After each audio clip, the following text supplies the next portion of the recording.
నేను doctor K Prashanth Kumar అండి. KIMS sunshine హాస్పిటల్‌లో సీనియర్ కన్సల్టెంట్ ఫిజిషియన్‌గా వర్క్ చేస్తున్నాను.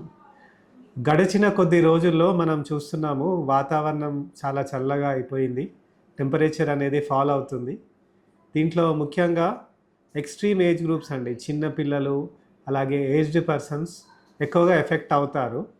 అలాగే యంగ్‌స్టర్స్ కూడా మనం చూస్తున్నట్టయితే జలుబు, దగ్గు ఇలాంటి లక్షణాలతో బాధపడుతున్నారు. సో, ముఖ్యంగా బ్యాక్‌గ్రౌండ్‌లో ఆస్తమా కానీ, సీఓపీడీ అంటామండి. Chronic obstructive pulmonary disease.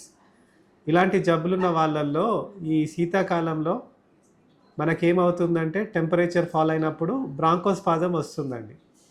ఆ బ్రాంకోస్పాజమ్ వల్ల వాళ్ళలో చిన్న ఇన్ఫెక్షన్స్ వచ్చినా కూడా వాళ్ళు వెంటనే డాక్టర్ గారిని కలవాలి. లేదంటే వాళ్ళ సింప్టమ్స్ మరింతగా పెరిగి హాస్పిటలైజ్ అయ్యే పరిస్థితి కూడా ఉంటుంది.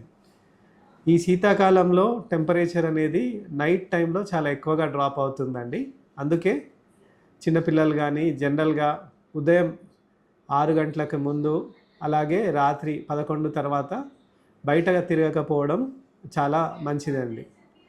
ఈ శీతాకాలంలో టెంపరేచర్స్ ఫాల్ అయినప్పుడు ఎలాంటి జాగ్రత్తలు తీసుకోవాలి? బయటికి వెళ్ళినప్పుడు ఉలెన్ వేర్ అంటాం కదండి, ఆ వేడిని కలిగించే దుస్తులు ధరిస్తూ అవుట్ సైడ్ జంక్ అంటే ప్రస్తుతం కూల్ డ్రింక్స్ కానీ ఐస్ క్రీమ్స్ ఇలాంటివి అసలు కన్జ్యూమ్ చేయొద్దండి.